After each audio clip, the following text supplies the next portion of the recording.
Zagreb, or Agram, was the capital of the notorious NDH, the independent state of Croatia, where the Croatian ultranationalist Ustasha ruled, but where the Nazis fought till the bitter end. In their capital during the Battle of Berlin, the Croatian ultranationalists did not do the same here in Zagreb. Was there actually any fighting at all here when the Partisans took the city? That's what you're going to find out today. In this video, we're going to talk about the partisan capture of Zagreb. Hey, good to have you back on the channel. If you're new, I'm Stefan. I'm a Dutch history teacher and I like to cover history on location. Like right now, I'm in Zagreb in front of a monument to the executed hostages during World War II. If you want to know what that's all about, well, keep on watching. If you find this on location content interesting, consider subscribing and also hit the notification bell. And if you want to support me so I can make better, cooler and more awesome content for you, you can also do that via PayPal, via Patreon or via a super thanks. You can all find the information below the video. Zagreb was captured by German forces on April 10th, 1941, just a few days after the Axis invasion of Yugoslavia had begun. Then Croatia seceded from the Kingdom of Yugoslavia. The proclamation declaration was stage managed by the Germans, and it was done by Colonel Slavko Kvaternik, who was a member of the Ustasha, the Croatian ultra-nationalist movement that was led by Ante Pavelic, who at the time of the independence proclamation was still abroad, but he soon returned to Croatia. During those 4 years, the Ustasha party that ruled the NDH conducted a savage policy aimed at fashioning a large homogeneous state out of a heterogeneous population.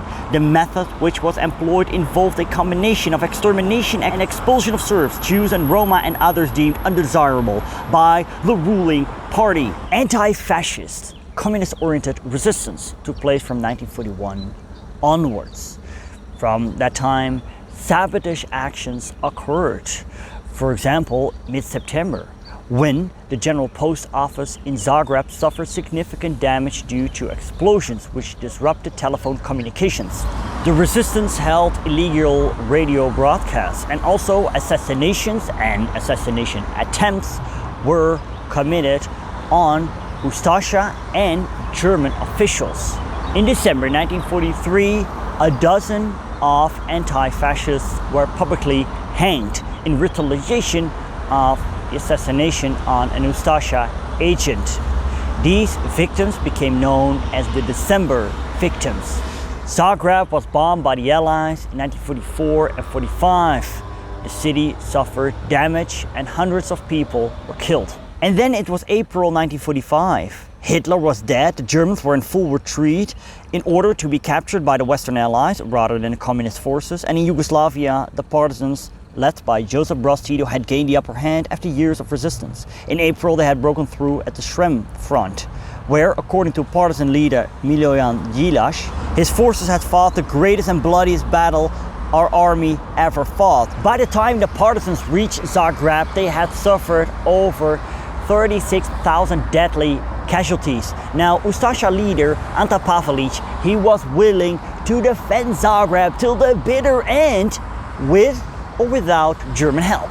There were by then over 400,000 refugees in Zagreb. Domobranstvo and Ustasha militia were merged and placed under the command of high-ranking Ustashas. The draft age was lowered to 17 and the population generally squeezed to provide as much military personnel as possible, all bolstered by indoctrination and the execution of deserters. Pavelic, his family had already left in December 1944. Actually, it was believed that the Allies would strike into the Balkans in that year. Churchill favored this plan, but it was not carried out. In May 1945, Pavelic appealed to the British and the Americans, asking them to occupy Croatia rather than it become captured by the Partisans. Pavelic believed that his Croatian state could perhaps remain, and he appealed to the Archbishop, asking if he could hand over power to him, but he refused, and he suggested Vlatko Maček was the leader of the Croatian Peasant Party, the HSS, but Maček had already fled the capital. Ustasha leaders, they discussed what to do: lay down their arms in honorable conditions or continue a guerrilla warfare against the Allies. Oh hey, I hope you enjoyed this video so far. I certainly like making these super niche topics, but here's the thing. YouTube wants me to make videos that drive hundreds and thousands of views. But to be honest, a topic like this won't get so many views. So if you can support me, please do so. You can do that via Patreon, via PayPal, or via a super thanks. You can all find the information below the video, and let's continue with the episode. In the meanwhile, Croatian, Slovene, and German troops were making their way west in order to flee the Yugoslav partisans that were on their way. Before leaving the city, the Ustasha systematically spread panic among the population about the dangers of the advancing partisans in order to induce a large number of civilians to join them as refugees. Many did, though they consisted more of those who had already been withdrawn in front of or together with the Quisling forces then of Zagreb residents. On the 6th of May, German commander Alexander Löhr spoke with Pavelic and said that Germany was prepared to surrender. Now from this point there are different accounts on what Pavelic exactly did. Now what is sure is that he had made up his mind not to stand firm in Zagreb but to flee the capital. His family had already fled. Eventually he was reunited with his family and they made it to South America. Pavelic never faced trial for his crimes. On May 8th, 1945, the partisans, they crossed the Sava River and they entered the city. Was there really a battle of Zagreb? Well, not really. Some skirmishes here and there, yes, but that is all I could find. I did found a report, an account of one of the partisans who arrived at the city when the city was already, well, liberated. We felt tricked and cheated. We are still not real soldiers and none of us were satisfied with the knowledge that the battle for Zagreb was already won. In many battles and skirmishes in which our brigades also participated. We were supposed to get there first, but we arrived last to a peaceful, free city.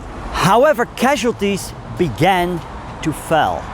And that happened when the partisans executed a revenge. Now, most Ustasha and Axis troops had left Zagreb by the time the partisans took over, but not all. And the partisans, they executed purges, and many people were killed without a trial. Now, on an overtly anti-Serbian website, I read stories about orgies of blood and a massacre of children, but I was not able to verify this information. And whenever I talk about Balkan history, especially World War II, or the events of the 1990s, internet partisans, so to say, they go wild in the comments. I mean, there's like Serbian nationalists who want to point how cruel the Ustasha were. I mean, to be fair, the Ustasha were very cruel. But then there's also Croatian nationalists that want to deny the crimes of the Ustasha, say it's all Serbian propaganda.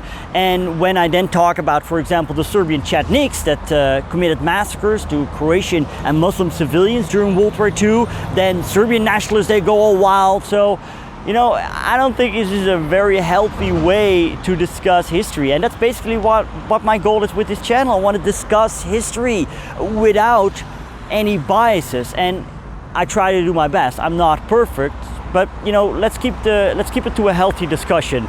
But I already know it's not gonna happen. I mean, just look at the comment section. I think it goes all crazy. But anyway, do notice that also the Yugoslav partisans were ruthless when the Croatian and Slovenes that cooperated with the Axis fled to Austria. They wanted to surrender to the British, but the British, they handed them over to the Yugoslav partisans and many were killed without a trial. The last battle that took place was the Battle of Otsak, where remnants of the Ustasha fought against the partisans. After World War II, Croatia became part of post-war Yugoslavia, led by Josip Broz Tito. If you want to learn about how that all fell apart during the 1990s, click right here. I want to thank you for watching. Best wishes from Zagreb, Croatia.